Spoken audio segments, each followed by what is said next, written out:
नमस्कार। गीता आईएएस में आपका स्वागत है। समय बर्बाद न करते हुए आज सीधे टॉपिक पे। आज क्लास 59 है और आज हम देखेंगे पेशेंस, परसिस्टेंस, परसिवरेंस और डिटर्मिनेशन और फोर्टिट्यूड क्या होता है, क्यों पढ़ना है, क्योंकि आपके सिलेबस में है इसलिए पढ़ना है। ये सारी चीज़ें आज हम देखेंगे और भी सारी चीज़ें धीरे धीरे करके देखेंगे। तो समय नहीं बर्बाद करते हैं। देखिए, पेशेंस का मतलब होता है धैर्य हिंदी में। अब इसका मतलब क्या होता है, सीधा आप जानते हैं क्या होता है पेशेंस का मतलब। पेशेंस का मतलब ये होता है कि समय आने तक और स्थिर बने रहना बिना क्रोध या हताशा के। मतलब आप कुछ चीज़ें पाना चाहते हैं, जीवन में कोई लक्ष्य होगा, यूपीएससी लक्ष्य होगा ना कि आईएएस बनना है, तो आईएएस पाने तक कि आईएएस में सिलेक्शन, यूपीएससी में सिलेक्शन हो जाए बस, तो उस समय तक आपको शांत रहना है, स्थिर बने रहना है। ठीक है, नहीं गुस्सा करना है, नहीं हताश होना है किसी चीज़ से। यही होता है पेशेंस यानी धैर्य। अब सवाल ये है कि धैर्य जैसी चीज़ें बोली तो जाती है, लेकिन इसका कहीं इस्तेमाल होता है, मतलब हमें देखने में मिलता है कहीं चीज़ें ऐसा। एग्जाम्पल के लिए, एग्जाम्पल में आप देखेंगे महाभारत। तो महाभारत में जब द्रौपदी का चीरहरण हो रहा होता है तो उस वक्त युधिष्ठिर क्या करते हैं, युधिष्ठिर धैर्य बना के बैठे रहते हैं, अपनी नीति और धर्म को नहीं छोड़ते हैं। ठीक है, लेकिन वो इतिहास पे इस पे आरोप लगाया जाता है कि क्यों उन्होंने गलत किया है। ठीक है, इसको एग्जाम्पल के तौर पे आप लेंगे लेकिन इसको लिखेंगे नहीं। आप मेन एग्जाम में लिखना नहीं है, बस समझने के लिए। एक मूवी का एग्जाम्पल ले लेते हैं जो आपके लिखने लायक है। उस the pursuit of happiness will Smith की मूवी है। इसमें विल स्मिथ जो है पिता रहते हैं, अपने बच्चे को लेकर संघर्ष कर रहे होते हैं। तो उसमें आप इस फिल्म में आप देखेंगे कि कैसे एक पिता जो है लंबे टाइम तक संघर्ष करने के बाद एक जॉब पाता है शेयर मार्केट में और बहुत बड़ा आदमी बनता है। क्यों बनता है, कैसे बनता है, धैर्य रखता है, वो धीरज रखता है। ये उसमें उस फिल्म में दिखाई गई है अच्छे से। महात्मा गांधी का पर्सनालिटी आप बोल सकते हैं पेशेंस वाला है। इस्लाम में आप देखेंगे कुरान में लिखा है कि अल्लाह सब्र करने वाले के साथ होता है। मतलब पेशेंस जिसने रखी है वो सफलता की सीढ़ी पे गया हुआ है। यही मेन क्रक्स है इन सब चीज़ों का। तो पेशेंस समझ में आ गया होगा क्या होता है, धैर्य, कि जो लक्ष्य आपको पाना है उसके पाने तक आपको धैर्य रखना है। इसका मतलब ये भी नहीं है कि जो चीज़ पाना उसको पा चुके हैं तो अब उसके बाद आतंक मचा दें, ये नहीं है। सीधा सा मतलब ये है कि जो चीज़ आप पाना चाहते हैं उसे पा लिया, पाने तक आप शांत रहिए, हताश मत होइए। पा लिया उसके बाद इसको सस्टेन करते रहिए धैर्य को। ये नहीं कि ये जीवन भर आपके चलते चलते रहे, आपके जीवन भर काम आने वाली चीज़ है। ऐसा नहीं कि जो चीज़ पाना है तो पूरा हो गया। लेकिन समझने के लिए पेशेंस को इस तरीके से समझाया जाता है। दूसरा है परसिस्टेंस यानी लगातार प्रयास करते रहना। देखिए, इसका मतलब ये है कि आप जो है जो चीज़ पाना चाहते हैं, जैसे आईएएस बनना चाहते हैं, तो उसके लिए आपको लगातार प्रयास करना होगा। आप पहला अटेम्प्ट दिया फेल हो गए, दूसरा अटेम्प्ट दिया फेल हो गए, तीसरा अटेम्प्ट दिया फेल हो गए, चौथा अटेम्प्ट दिया फेल हो गए। तो जितने आपके अटेम्प्ट है कोशिश करते रहना है सफल होने की, यानी लगातार प्रयास करते रहिए, परसिस्टेंट रहिए। ठीक है, क्योंकि बहुत लोगों को नतीजा जो है तुरंत नहीं मिलता है कि आपने काम किया आपको सफलता मिल गई। कुछ लोगों को नहीं मिलती जल्दी, वो धीरे धीरे लेकिन लगातार लगे रहने से उनको वो सफलता हासिल होती है। तो वही बात है कि जब तक सफल ना हो तब तक प्रयास करते रहें। आपको परसिस्टेंस जैसी पर्सनैलिटी अगर आपको लिखना हो एग्जाम्पल में तो आप एपीजे अब्दुल कलाम की लिख सकते हैं। ठीक है, क्योंकि विंग्स ऑफ फायर उनकी एक ऑटोबायोग्राफी है, उसमें उन्होंने बहुत अच्छे से बताया है अपने बारे में, तो आप उसको पढ़ सकते हैं।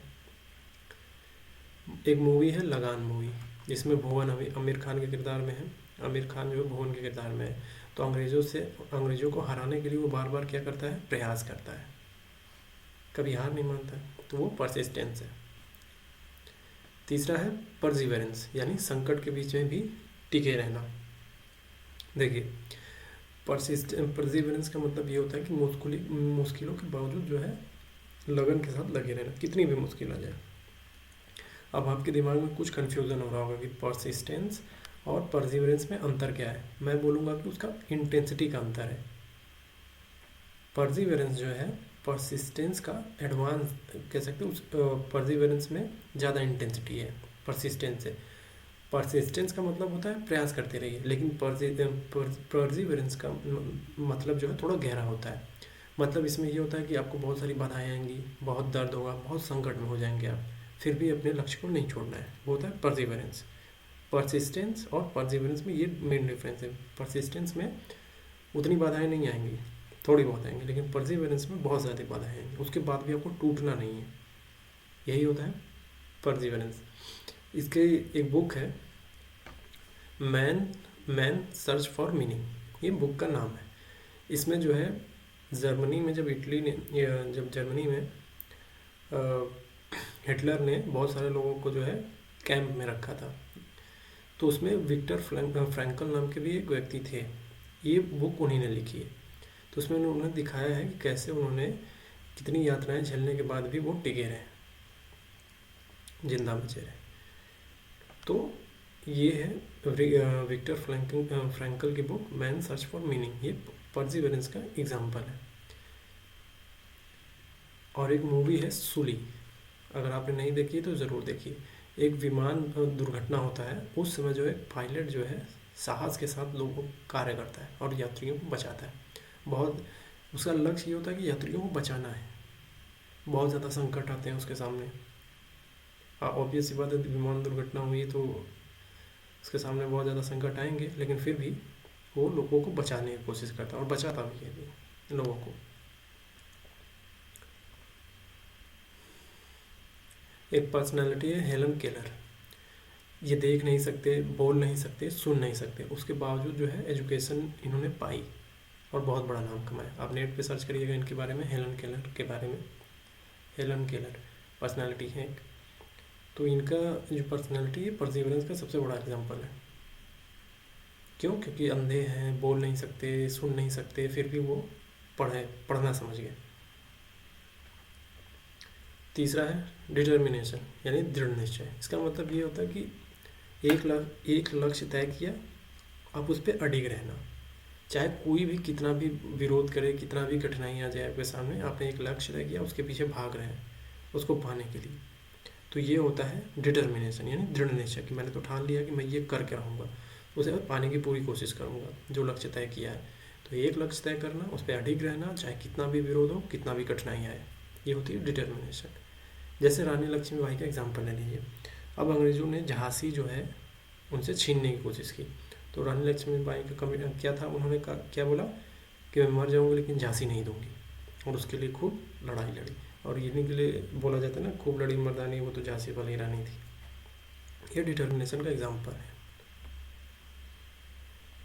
फोर्टिट्यूड क्या होता है? फोर्टिट्यूड का मतलब होता है हिंदी में सहन शक्ति, यानी मानसिक साहस बोल सकते हैं इसको, मानसिक साहस भी बोल सकते हैं। इसका मतलब ये होता है कि आप भावनात्मक और मानसिक रूप से कितने मजबूत है, ये देखना पड़ता है। इसमें देखा जाता है कि भावनात्मक और मानसिक तौर पर कठिनाइयों को सहने की क्षमता होना बिना टूटे, यानी भावनात्मक और मानसिक रूप से मजबूती देखी जाती है। आप लाइफ ऑफ पाई मूवी देखी होगी आपने, लाइफ ऑफ पाई। वो समुंदर में वो लड़का जो है अकेले रहता है, तो वो उस समय उसके पास मछली है, खाने को सारी चीज़ें हैं, ठीक है, रहने के लिए एक आइलैंड मिल जाता है, उसके पास खाने पीने की सब चीज़ें हैं। लेकिन चैलेंज ये है कि उसको अपने आप से लड़ाई करनी पड़ती है, अपने ब्रेन से, क्योंकि उसके साथ कोई नहीं है, अकेला है, यानी अकेलापन उसको बहुत ज़्यादा तकलीफ दे रहा है। तो उस वक्त जब आप पूरी तरह अकेले हैं, उस वक्त आपकी मानसिक और भावनात्मक ताकत देखी जाती है कि आप कितने मजबूत हैं, दिमाग से भी, साइकोलॉजिकली कितने स्ट्रांग हैं। अगर कमज़ोर होंगे तो टूट जाएंगे। तो आपका फोर्टिट्यूड का मतलब ये होता है कि आपको मानसिक और इमोशनल रूप से मजबूत रहना होगा बिना टूटे। ये एग्जाम्पल है लाइफ ऑफ पाई मूवी। जैसे अफगानिस्तान की लड़कियां जो हैं शिक्षा के लिए लड़ाई कर रही हैं, शिक्षा के लिए विरोध कर रही है, हमें भी एजुकेशन दो, ठीक है। अब वहाँ तालिबान शासन जो है उनको एजुकेशन दे रहा है, देने के लिए तैयार नहीं है। तो उनकी मानसिक लड़ाई है, लड़कियों की, अफगान की लड़कियों की मानसिक लड़ाई है ये, क्योंकि यातनाएं भी झेली जाती है, उनके डर भी है, मानसिक रूप से उनमें डर भी फैला हुआ है कुछ हो जाए हमारे साथ, फिर भी वो विरोध कर रही है कि हमें चाहिए एजुकेशन। अब देखिए इन पांचों का अंतर और संबंध समझ लेते हैं क्या है। देखिए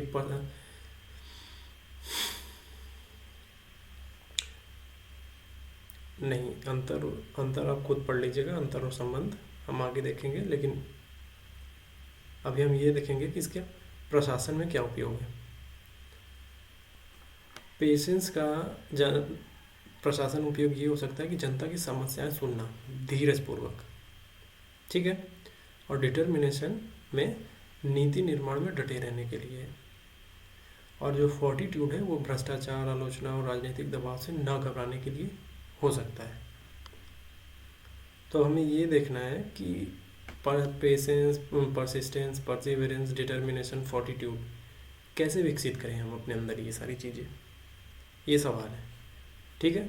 तो पेशेंस विकसित करने के लिए हमें जो है माइंडफुलनेस और मेडिटेशन करना चाहिए। हर दिन जो है 5 से 10 मिनट, 15 मिनट, 20 मिनट जो है शांति से बैठना चाहिए, अपने सांसों पे, ब्रीदिंग पे ध्यान देना चाहिए, और छोटी छोटी चीज़ों में जो है धैर्य रखना चाहिए। जैसे ट्रैफिक लाइन हो गया तो ट्रैफिक लाइट, रेड लाइट जल गई तो खड़े रहना, पेशेंस का ही काम है।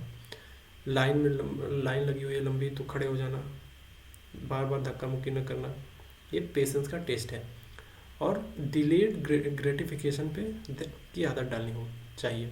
डिलेड ग्रेटिफिकेशन का मतलब ये है कि हर चीज़ तुरंत पाने की आदत नहीं होनी चाहिए अपने। वो तुरंत हर चीज़ आपने सोचा, आपने तुरंत खरीद लिया, आपने कोई डिमांड की तुरंत मिल गया, इससे बचना चाहिए। इसे कहते हैं डिलेड ग्रेटिफिकेशन, इससे बचना चाहिए। थोड़ी हर चीज़ को तुरंत नहीं पाने की कोशिश करना चाहिए, थोड़ा वेट कर लेना चाहिए, इससे आपका पेशेंस विकसित होता है। एग्जाम्पल के लिए द परस्यूट ऑफ हैप्पीनेस, जिसमें क्रिस गार्डन का संघर्ष दिखता है। ये मूवी तो आप एक बार देख लीजिए, देख लेंगे तो आपको समझ में आएगा कि परसिवरेंस क्या है, पेशेंस क्या है, परसिस्टेंस क्या है, सारी चीज़ें इस फिल्म में एक ही बार में समझा दी गई हैं। तो क्रिस गार्डनर, महात्मा गांधी भी पेशेंस के एग्जाम्पल हैं, खुद पेशेंस के एग्जाम्पल नहीं है, इनका नाम लिख सकते हैं कि महात्मा गांधी एक पेशेंस, मैन ऑफ पेशेंस है, ये लिख सकते हैं। अब परसिस्टेंस कैसे विकसित करें? देखिए, परसिस्टेंस विकसित करने के लिए जो है आपको स्मॉल विन सेलिब्रेट करने चाहिए, मतलब छोटे छोटे लक्ष्य बनाइए, उसको पाइए, ये है स्मॉल विन सेलिब्रेशन करना। और फीडबैक को स्वीकार करना चाहिए। जैसे आप आपने कुछ तय किया करने का, लेकिन आप उसमें असफल हो गए, तो उससे सीखने की ज़रूरत है आपको कि कैसे, क्यों असफल हो गए, ये फीडबैक को स्वीकार करना होता है। अब इसका एग्जांपल है wings of fire, APJ Abdul Kalam की एक बुक है। ये परसिस्टेंस को बहुत अच्छे से समझाता है, क्योंकि विंग्स ऑफ फायर जो है APJ अब्दुल कलाम जी के खुद ऑटोबायोग्राफी है, तो उसको पढ़ लेना चाहिए एक बार।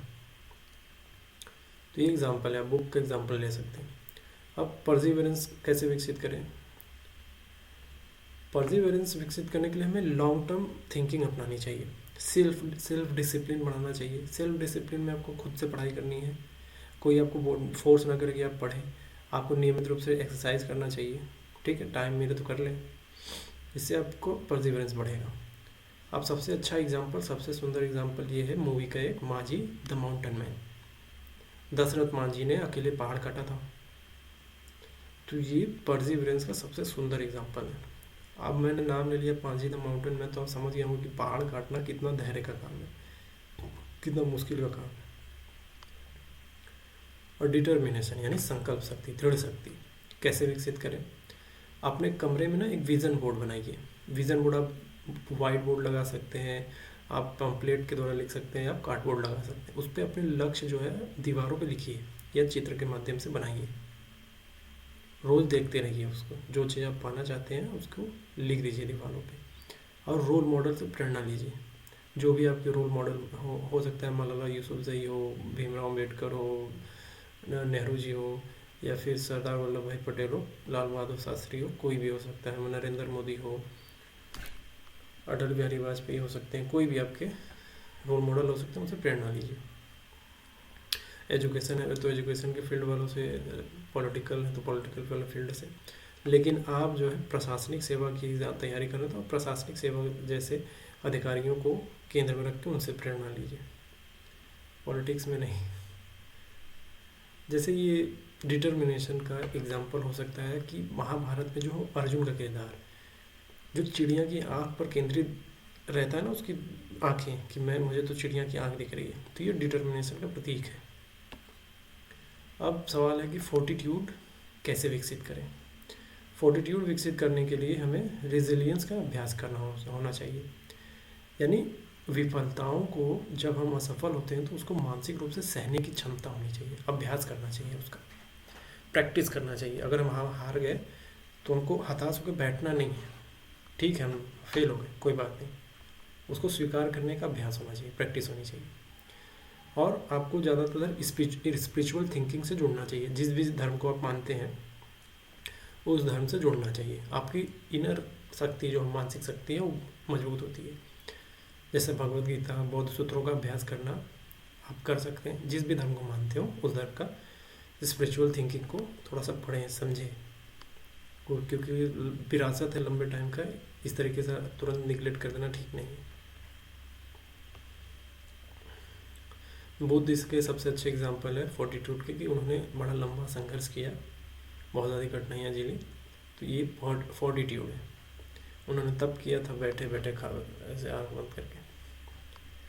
मतलब बुद्ध का एग्जाम्पल जो है फोर्टिट्यूड का एक अच्छा एग्जाम्पल है।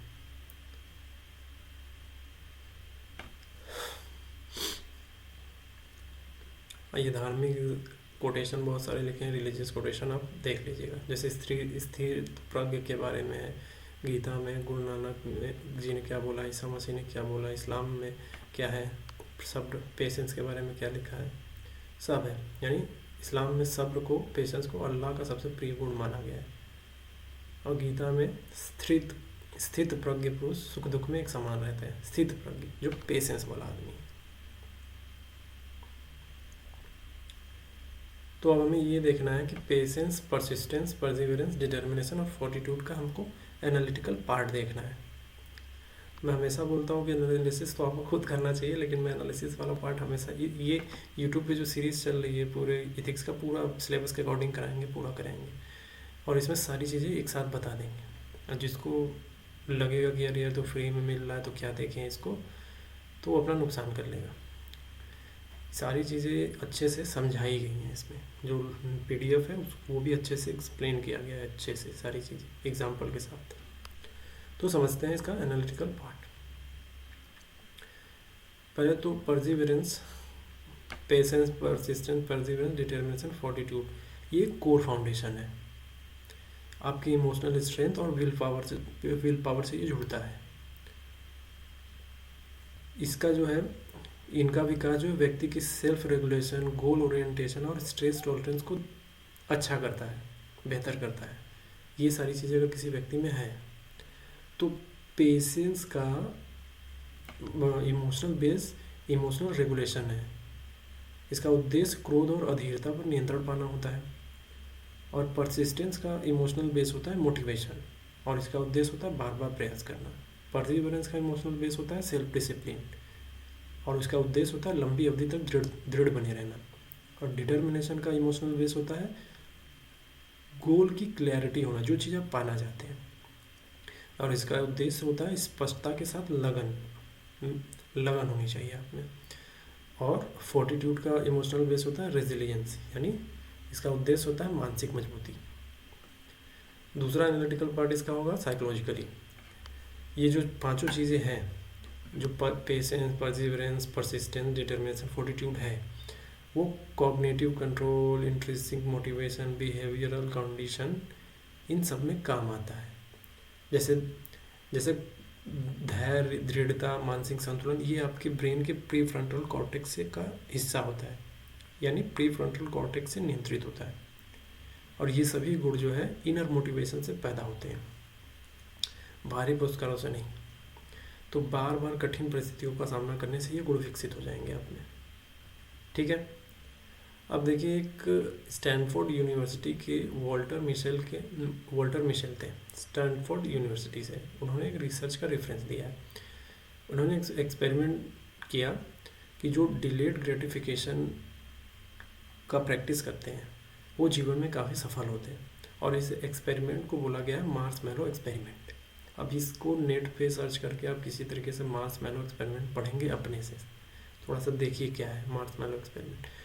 एक्सपेरिमेंट का सार बता दिया गया कि डिलेड ग्रेटिफिकेशन जो करते हैं, यानी तुरंत पाने की जो चाह है उसको कंट्रोल करते हैं, तुरंत नहीं पाते कुछ ही चीज़ को, तो वो जो है जीवन में बहुत ज़्यादा सफल हो गए, जिनको देर तक वो जो संघर्ष करते रहे।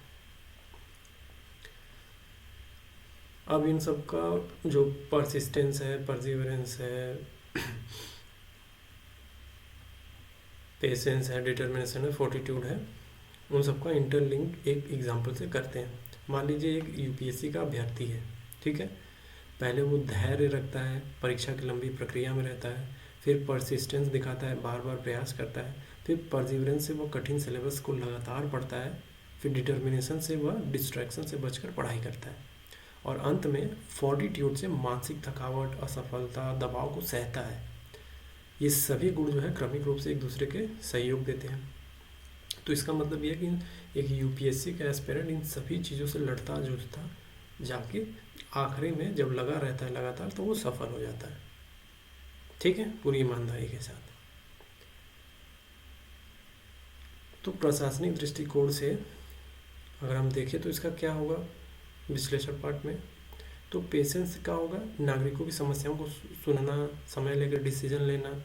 परसिस्टेंस से क्या होगा कठिन परियोजनाओं में लगातार प्रयास के लिए हो सकता है। परसिवरेंस में हम क्या कर सकते हैं कि भ्रष्ट तंत्र या राजनीतिक दबाव में भी हमें डटे रहना चाहिए एक प्रशासनिक सेवक को। तो डिटर्मिनेशन में क्या होगा कि जनहित में डिसीजन लेने के लिए हमको हिम्मत मिलती है, डिटर्मिनेशन। फोर्टिट्यूड में क्या होता है, दंगे होते हैं, आपदा होती है, आलोचनाएं होती है, तो हमें मानसिक संतुलन बनाए रखनी होती है उसमें, तो फोर्टिट्यूड काम होता है, ठीक है। अब वैश्विक दृष्टांत में हम देखेंगे, ग्लोबल एनालिटिकल इंसाइट्स देखेंगे, तो मलाला यूसुफजई, नेल्सन मंडेला, जेके रोहिल, इन सब ने, जैसे मलाला यूसुफजई में डिटर्मिनेशन, फोर्टिट्यूड बहुत ज़्यादा है, उनको गोली लगने के बाद भी वो शिक्षा के लिए लड़ाई करती रही। अब देखेंगे तो नेट पे सर्च करेंगे, मलाला यूसुफजई पे गोली चलाई गई थी। नेल्सन मंडेला जेल में रहते हुए भी परसिवरेंस प्लस पेशेंस दिखाया था, इनका 27 साल तक जेल में थे। जेके रोलिंग जो है बार बार अस्वीकृति के बाद भी परसिस्टेंस से जो है हैरी पॉटर प्रकाशित की। आप जो हैरी पॉटर की बहुत ज़्यादा सीरीज़ देखते हैं, बहुत ज़्यादा वर्ल्ड में फेमस है हैरी पॉटर, उसको लिखने वाले जेके रोलिंग थी, ठीक है। क्योंकि जब इन्होंने बहुत सारी किताबें लिखी लेकिन बहुत असफल हुई, लेकिन जब हैरी पॉटर लिखा तो फेमस हुई काफ़ी। इससे हैरी पॉटर लिखने के पीछे बहुत ज़्यादा ही असफलताएँ हैं इनकी, बहुत ज़्यादा असफल हुई हैं इन चीज़ों में। फाइनली जब हैरी पॉटर आया तो लोगों को क्लिक कर गया सारी चीज़ें दिमाग में,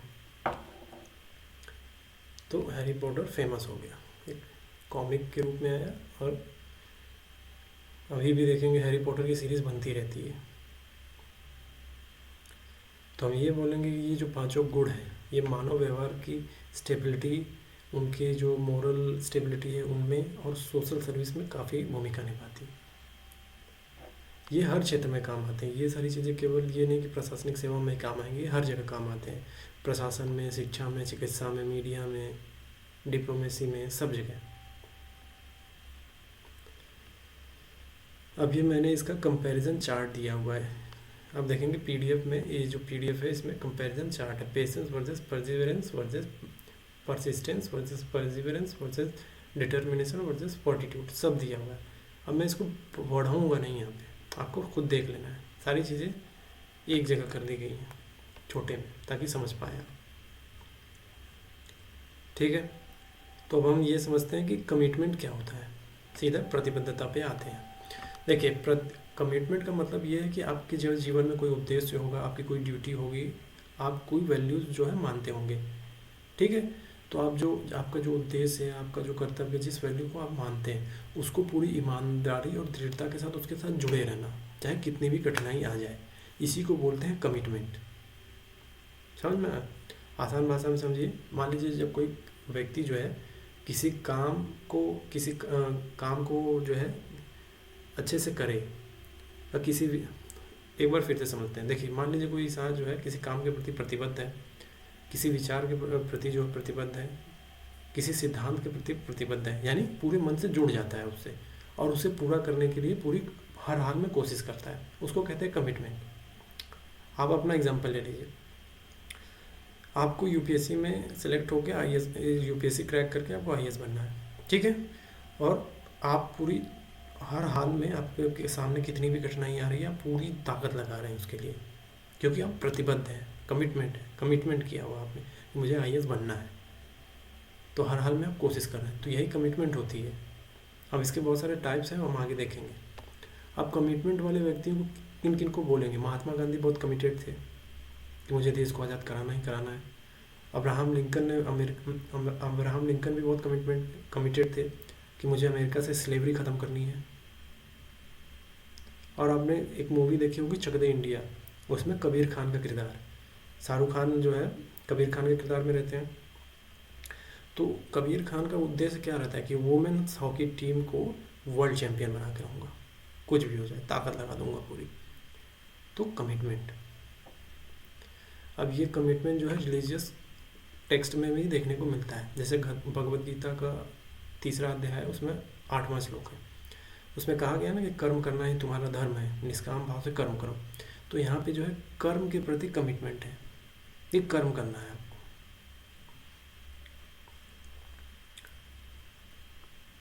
और बाइबल में भी लिखा हुआ है कि commit to the Lord whatever you do and your plan will be succeed, your plan will succeed. और कुरान में भी लिखा है कि indeed Allah loves those who are constant in commitment. ये सारी चीज़ें रिलीजियस टेक्स्ट में भी है, कमिटमेंट की बात आती है। अब नीरज चोपड़ा का एग्जाम्पल ले लीजिए, ठीक है। अब नीरज चोपड़ा जो है जेवलिन थ्रो करते, भाला फेंकते हैं, तो ओलंपिक में उन्होंने गोल्ड जीता। कैसे? क्योंकि वो लंबे टाइम से उन्होंने कमिटमेंट करी रखी थी अपने लिए कि मुझे इस खेल को अब पूरी ताकत से खेलना है, अब मुझे जो करना है इसी में करना है और इसी में मैं अपना करियर पूरा सेट करूँगा। तो ओलंपिक में गोल्ड लाते हैं, ये कमिटमेंट है उनका। अब प्रशासन में कमिटमेंट वाले व्यक्ति कौन दिखेंगे? टी.एन. शेषन, मुख्य चीफ इलेक्शन कमिश्नर। उनका कमिटमेंट था कि मैं चुनाव सुधार जो भी इलेक्शन रिफॉर्म जो है करके रहूँगा। उन्होंने बहुत सारे रिफॉर्म किए और फेयर इलेक्शन कराने के लिए वो जाने जाते हैं। अब 2 बुक का नाम बता रहा हूँ जो कमिटमेंट पे ही है, आप चाहे तो पढ़ सकते हैं। एक बुक का नाम है द पावर ऑफ कमिटमेंट, इसे लिखने वाले हैं स्कॉट पेक बोलते हैं इनको। बुक का नाम है द पावर ऑफ कमिटमेंट। अगर आपको पढ़ना हो तो पढ़ लीजिएगा, समरी पढ़ना है समरी पढ़ लीजिए, लेकिन एग्जाम के टाइम पे आप कोट कर सकते हैं इसको। दूसरी बुक है start with why, Simon Sinek, book के राइटर। तो ये दोनों बुक कमिटमेंट पे हैं, आप पढ़ सकते हैं। तो कमिटमेंट का मतलब ये होता है तो कमिटमेंट का अगर हम समराइज रूप में बोले, समरी के रूप में, तो कि कमिटमेंट सिर्फ एक वादा नहीं होता है, बल्कि उसे निभाने की आंतरिक ताकत है। ये नैतिक मूल्यों की, मतलब मोरल वैल्यूज़ की स्पाइनल कॉर्ड बोलते हैं इसको, रीढ़ है वो, खासकर यूपीएससी सेवाओं के लिए। तो कमिटमेंट जो है प्रॉमिस से एक कदम आगे की चीज़ है। मतलब कमिटमेंट जो है प्रॉमिस से कई गुना ज़्यादा आगे है।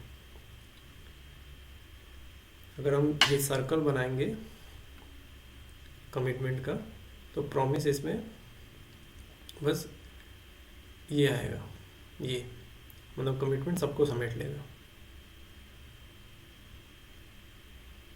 कमिटमेंट ज़्यादा बड़ी चीज़ है प्रॉमिस से। अब हमें ये देखना है कि कमिटमेंट के टाइप्स कितने होते हैं। 3 टाइप के कमिटमेंट्स होते हैं मुख्य रूप से।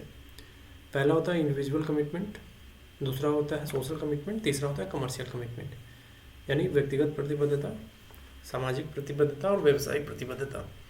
तो हम देखते हैं इंडिविजुअल कमिटमेंट क्या होता है। आप जानते हैं, मैं बस बोलूँगा, आप समझ जाएंगे। देखिए, इंडिविजुअल कमिटमेंट का मतलब ये होता है जब कोई व्यक्ति अपने जीवन के लक्ष्यों, मूल्यों, रिश्तों या आत्म विकास के प्रति पूरी ईमानदारी और निष्ठा से जुड़ता है, तो वो होता है इंडिविजुअल कमिटमेंट। इसका मतलब ये है कि आप कोई चीज़ पाना चाहते हैं, आपका कोई लक्ष्य है, उसके प्रति आप कितनी ईमानदारी से आप जुड़ते हैं उस चीज़ से, ये होता है कमिटमेंट। आपने कमिटमेंट किया है कि मुझे आईएएस बनना है, आप आईएएस के लिए पूरी ताकत लगाते हैं, मेहनत करते हैं, तो ये आपका कमिटमेंट है ना कि आपको आईएएस बनना। ये इंडिविजुअल कमिटमेंट हो गया।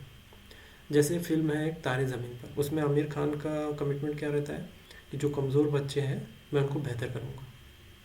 ईशान का किरदार है उसमें, उसको बेहतर करते हैं, तो उनका कमिटमेंट है।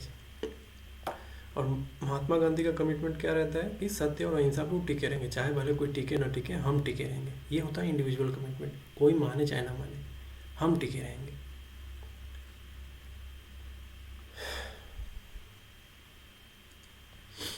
आप देखेंगे भगवत गीता का बहुत सारे रिलीजियस टेक्स्ट में ऐसे चीज़ें आपको कमिटमेंट वाली चीज़ें दिखेंगी। जैसे भगवत गीता में लिखा है ना, स्वधर्मे निधनम श्रेयः। इसका मतलब ये होता है कि अपना धर्म निभाना सर्वोत्तम है। यहाँ पे धर्म का मतलब अपने कमिटमेंट के सेंस में लीजिए कि जो आपने बोला है उसको पूरा करिए। आपका कमिटमेंट आपका धर्म जैसा है कि आपने जो बोला है उसको पूरा करिए, ठीक है। और बाइबल में लिखा है ना कि love the Lord your God with all your heart. आप आप अपने श्रेष्ठतम से प्रेम करिए, भगवान आपके पूरी दिल से मदद करेंगे। आप श्रेष्ठतम में आपका श्रेष्ठ कोई भी हो सकता है। यहाँ पे आप रिलीजियस मीनिंग मत निकालिएगा, मैं प्रशासनिक सेवा के संदर्भ में बोल रहा हूँ। दूसरा है सोशल कमिटमेंट यानी सामाजिक प्रतिबद्धता। इसका मतलब ये है, देखिए कुछ ऐसे व्यक्ति होते हैं, कुछ ऐसी संस्थाएं होती हैं जो समाज के कल्याण के लिए काम करती हैं, ठीक है, और उनके प्रति उत्तरदायित्व भी रहती हैं, अकाउंटेबल भी रहती हैं। तो ये उनका कमिटमेंट है कि हम जो है समाज के कल्याण के लिए काम करेंगे, लोगों की मदद करेंगे, उनके प्रति अकाउंटेबल रहेंगे। ये व्यक्ति भी कर सकता है, ये संस्था भी कर सकती है। तो इसी को बोलते हैं सोशल कमिटमेंट, यानी समाज के प्रति कमिटमेंट रहना, कमिटमेंट दिखाना कि हम समाज सुधारेंगे। जैसे पैडमैन मूवी आई थी तो अक्षय कुमार का किरदार क्या था उसमें कि महिलाओं के लिए सस्ते सैनिटरी पैड बनाया जाए, ठीक है, जिससे समाज की सोच बदले। तो ये सोशल कमिटमेंट है, समाज के लिए सोचा जा रहा है। अब मदर टेरेसा का किरदार ले लीजिए, पर्सनालिटी ले लीजिए। उन्होंने क्या किया, अपना पूरा जीवन बीमार और असहाय लोगों की सेवा में लगा दी। तो उनका सोशल कमिटमेंट था। अब कमर्शियल कमिटमेंट क्या होता है, व्यवसायिक प्रतिबद्धता। देखिए कुछ व्यापारी होंगे, कुछ कर्मचारी होंगे, कुछ कंपनियां होंगी, ठीक है, अपने ग्राहकों को जो है वो पूरी निष्ठा से सही चीज़ें देने की कोशिश करती हैं कि ग्राहक भगवान होता है, ये मानते होंगे। तो ये कमर्शियल कमिटमेंट है उनका। कुछ लोग का इसे कहते हैं पॉजिटिव कमर्शियल कमिटमेंट, कुछ लोग का नेगेटिव भी होता है कि भगवान जो ग्राहक है उसको भगवान नहीं समझना है, उसको चूस लेना है पूरी तरीके से, ठीक है। तो ये नेगेटिव कमर्शियल कमिटमेंट होती है। जो पॉजिटिव कमर्शियल कमिटमेंट है ये वाली होती है कमर्शियल कमिटमेंट कि अपने ग्राहकों को भगवान समझना और उनके लिए पूरी अच्छी सेवा देना उनको। तो ये व्यापारी, कर्मचारी, कंपनियां करती हैं ऐसा। अब सबसे अच्छा एग्जांपल इसका है गुरु फिल्म। एक फिल्म है गुरु, इसमें गुरुकांत देसाई यानी अभिषेक बच्चन किरदार में रहते हैं। गुरुकांत देसाई अपने सपनों के व्यापार को जो है खड़ा करने के लिए पूरी निष्ठा से मेहनत करते हैं। तो इनका कमर्शियल कमिटमेंट था, गुरुकांत देसाई। अब दूसरे व्यक्ति हैं रतन टाटा। रतन टाटा जी ने एक वादा किया था कि वो मिडिल क्लास फैमिलीज के लिए एक ऐसा मॉडल बनाएंगे कि हर घर में एक कार होगी, ठीक है, और उन्होंने अपने कमिटमेंट को साबित भी किया। नैनो कार, 1 लाख रुपए में आपको नैनो कार मिल जाती थी, ठीक है।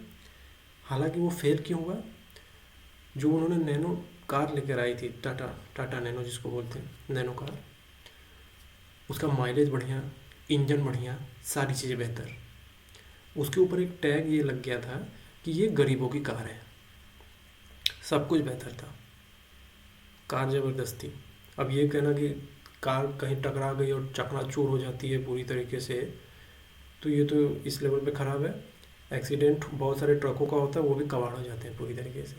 तो उनका क्या कमिटमेंट है, कार ज़बरदस्त थी, माइलेज ठीक, लुक भी अच्छा था उनका, ऐसा मतलब इस तरीके का लुक बनाया था ताकि ऐसा था कहीं नहीं, ये बिल्कुल नया था, पूरा पूरा इनोवेटिव कार बनी हुई थी।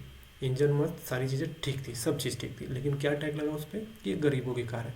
मतलब जो भी उसको खरीदता था तो लोग बोलते थे कि गरीब है गरीब है। इसी वजह से वो फेल हो गया, वो प्रोजेक्ट ही फेल हो गया। रतन टाटा सोच रहे हैं कि यार इतनी जब सारी चीज़ें बेहतर करने के बाद ये कैसे फेल हुआ कि लोग, तो बाद में उनको पता चला, फीडबैक मिला कि इसे गरीबों की कार बोली जा रही है, नैनो कार को गरीबों की कार बोलते हैं, बोलते बोलते इस वजह से वो प्रोजेक्ट उनका फेल हो गया, लोग नैनो कार नहीं खरीद रहे थे। ये माली 1 लाख रुपए में आपको कार मिल रही थी और उसमें बैठने के लिए आगे 2 लोग बैठ सकते थे, पीछे 3 लोग बैठ सकते थे, लगभग 5 लोगों के ये बेहतर था, एक कार जैसी ही पूरी चीज़ें थी, लेकिन फेल हो गया। क्यों? क्योंकि केवल सोशल स्टिग्मा बना दिया गया था केवल कि गरीबों की कार है, तो को लोग खरीदना ही नहीं है, इसलिए मुझे कोलैप्स किया है, प्रोजेक्ट फेल हुआ, लेकिन कार बेहतर थी। तो उन्होंने कमिटमेंट अपना दिखाया कि हम नैनो कार देंगे, और उन्होंने दिया, और 1 लाख रुपए में, 1 लाख रुपए में तो आज लोग फ़ोन इससे महंगे आते हैं, कार आ रही थी उस वक्त, अब इस दुनिया में है नहीं।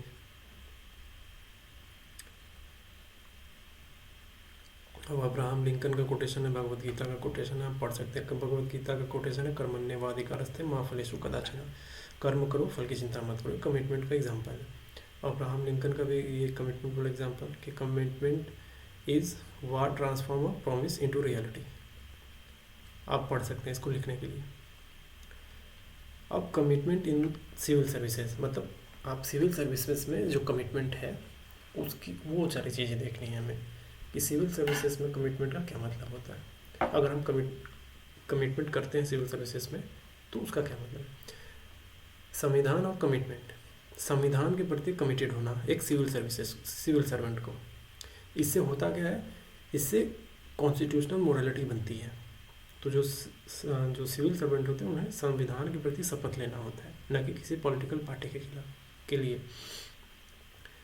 तो अगर कोई सिविल सर्वेंट अगर संविधान की शपथ लेगा तो वो आर्टिकल 14 और आर्टिकल 21 को प्राथमिकता देगा, यानी कॉन्स्टिट्यूशन को प्राथमिकता देगा, ना किसी और को।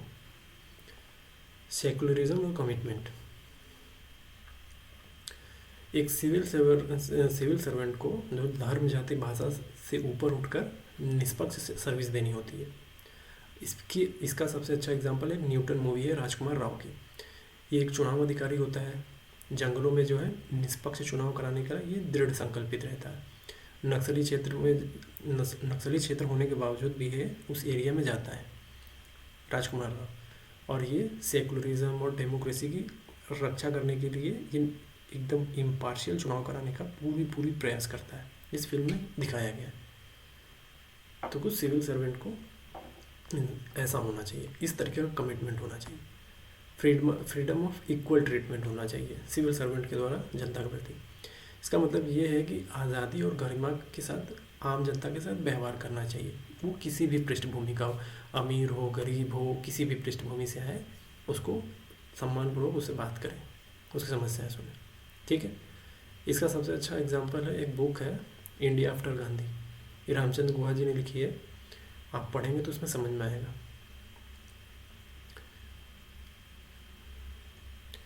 और टॉलरेंस और साइंटिफिक टेम्परामेंट, देखिए एक सिविल सर्वेंट को साइंटिफिक टेम्परामेंट वाला होना चाहिए और सहिष्णु भी होना चाहिए। साइंटिफिक टेम्परामेंट का उल्लेख जो है भारतीय संविधान के आर्टिकल 15, 21A क्लॉज H में ये लिखा हुआ है, यानी फंडामेंटल ड्यूटीज़ में लिखा हुआ है ये कि एक साइंटिफिक टेम्परामेंट वाला होना चाहिए। अगर देखिए, अगर कोई सिविल सर्वेंट जो है अंधविश्वासी होगा तो क्या करेगा, वो उत्पात मचा देगा, एक धर्म विशेष को प्राथमिकता देने लग जाएगा। तो इसीलिए सिविल सर्वेंट को एक साइंटिफिक टेम्परामेंट वाला होना चाहिए। ठीक है। और इन्वायरमेंट के प्रति भी कमिटमेंट होना चाहिए एक सिविल सर्वेंट को, कि एक सिविल सेवक को जो है पर्यावरण की रक्षा के लिए नीतिगत डिसीजन लेने होते हैं। इसीलिए आपको जो है एक कमिटमेंट होनी चाहिए कि जो न्याय संगत है उसी के अकॉर्डिंग जो है काम करेंगे पर्यावरण के लिए। एक फिल्म है कदवी हवा, उसमें ये दिखाया गया कि कैसे क्लाइमेट चेंज से जूझते समाज में अधिकारियों की भूमिका कैसे कारगर होती है, महत्वपूर्ण होती है, उसमें ये दिखाया गया है। अब इंडियन एक्सप्रेस में 2023 में खबर छपती है कि एक आईएएस अफसर जो है राजेश्वर सिंह, जिन्हें उत्तराखंड के जंगलों में वन महोत्सव चलाया और हज़ारों पेड़ लगवाए। वन महोत्सव के दौरान जो है बहुत सारे प्लांटेशन करवाया गया, वो राजेश्वर सिंह ने कराया उत्तराखंड में। ये उत्तराखंड के आईएएस थे। अब rules, regulation, code of conduct and code of ethics को एक सिविल सर्वेंट को मानना चाहिए। इसकी कमिटमेंट होती है प्रशासन के प्रति। इससे क्या होता है, अनुसार डिसिप्लिन और ट्रांसपेरेंसी को बढ़ावा मिलता है। अब आप सेकेंड ARC की रिपोर्ट देखेंगे जो कि एथिक्स इन गवर्नेंस पे है, तो उसमें इंटीग्रिटी, ट्रांसपेरेंसी और एक अलग से कमिटमेंट को शासन का जो है एक कोर वैल्यू बताया है। कि ये कोर है, ये डगमगाना नहीं चाहिए। अब कॉन्स्टिट्यूशनल मोरालिटी कमिटमेंट, देखिए एक सिविल सेवक की यस ये होना चाहिए, कॉन्स्टिट्यूशनल मोरालिटी को बरकरार रखने के लिए एक सिविल सर्वेंट को कमिटेड होना चाहिए। इससे क्या होगा, एडमिनिस्ट्रेशन जो है मजबूत होता है, ट्रांसपेरेंसी में, अकाउंटेबिलिटी में। तो इसी पे भीमराव अम्बेडकर जी ने कहा था कि constitutional morality is not a natural sentiment, it has to be cultivated. इसे उपजाया जाता है, इसे बनाया जाता है, ये नेचुरल नहीं है, इसको हमें करना पड़ेगा बाहर से।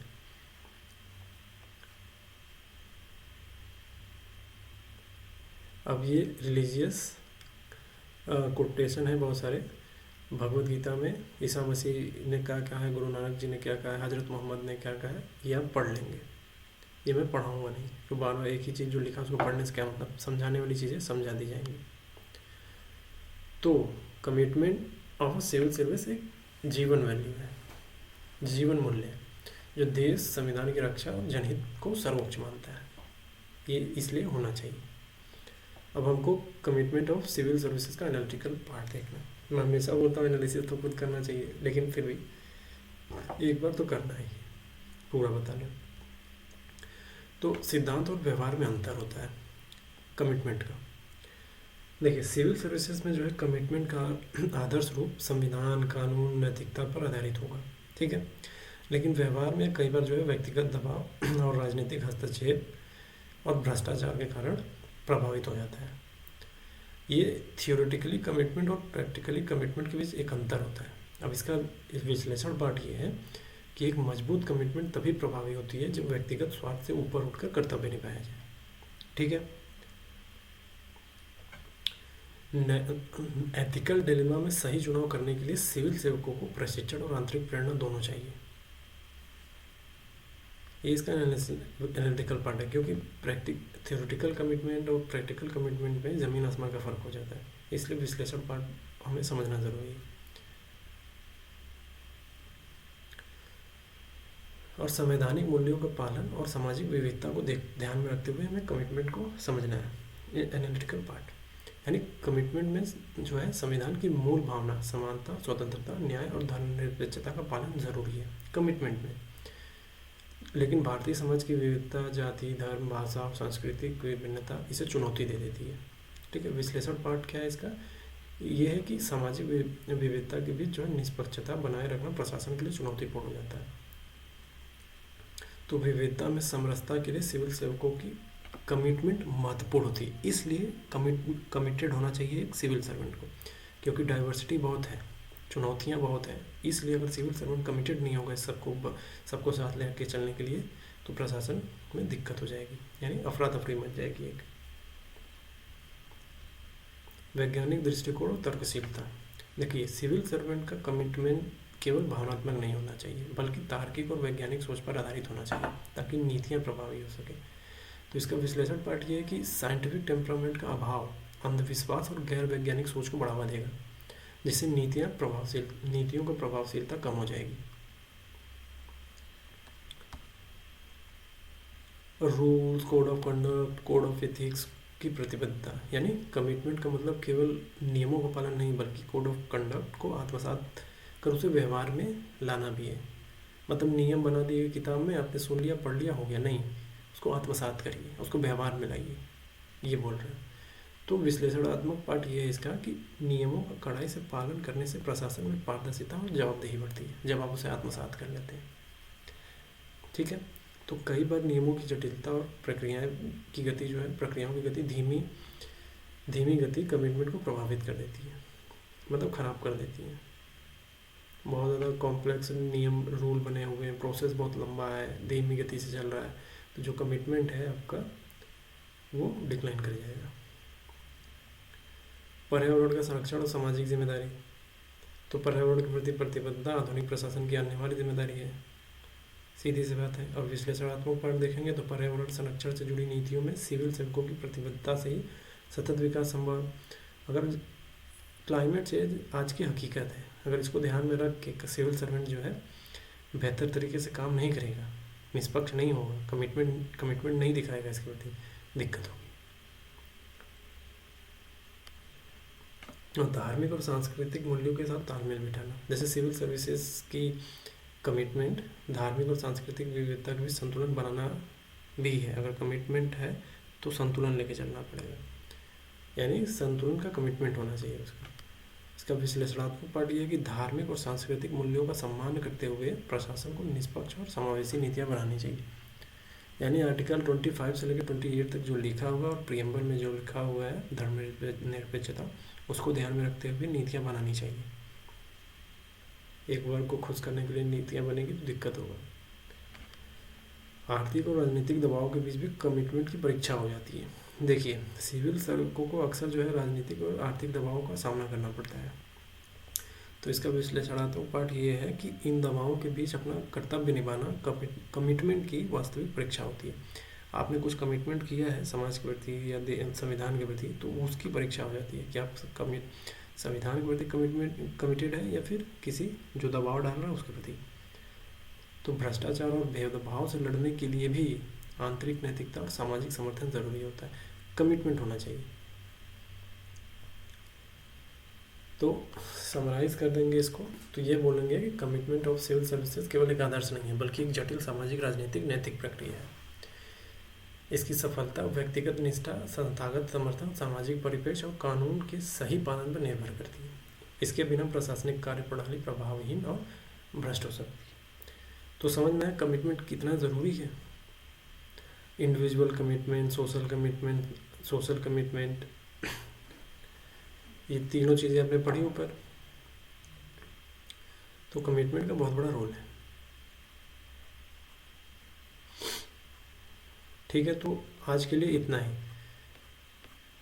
आज हमने दो तीन चीज़, 4-5 चीज़ें देखी हैं। पेशेंस देखा है हमने, परसिस्टेंस देखा, परसिवरेंस देखा, डिटर्मिनेशन देखा, फोर्टिट्यूड देखा, इनके यूज़ देखे, कैसे विकसित होते हैं, ये सारी चीज़ें हमने देखी है। हमने ये इनका इंटरलिंकेज देखा है, कमिटमेंट क्या होती है, कमिटमेंट का जो है प्रशासन में क्या महत्व है, ये देखा है। और टाइप्स ऑफ कमिटमेंट देखा, individual commitment, social commitment, commercial commitment देखा, कमिटमेंट इन सिविल सर्विसेज देखा, और कमिटमेंट इन सिविल सर्विसेज का एनालिटिकल पार्ट भी देखा कि क्यों ज़रूरी है, एनालिसिस करने से हमें क्या पता चलता है। ये सारी चीज़ें हमने देख ली हैं। तो आज के लिए इतना ही। Thanks for watching Geeta IAS। Description में आपको PDF और लिंक मिल जाएगा सारी चीज़ें। Thank you.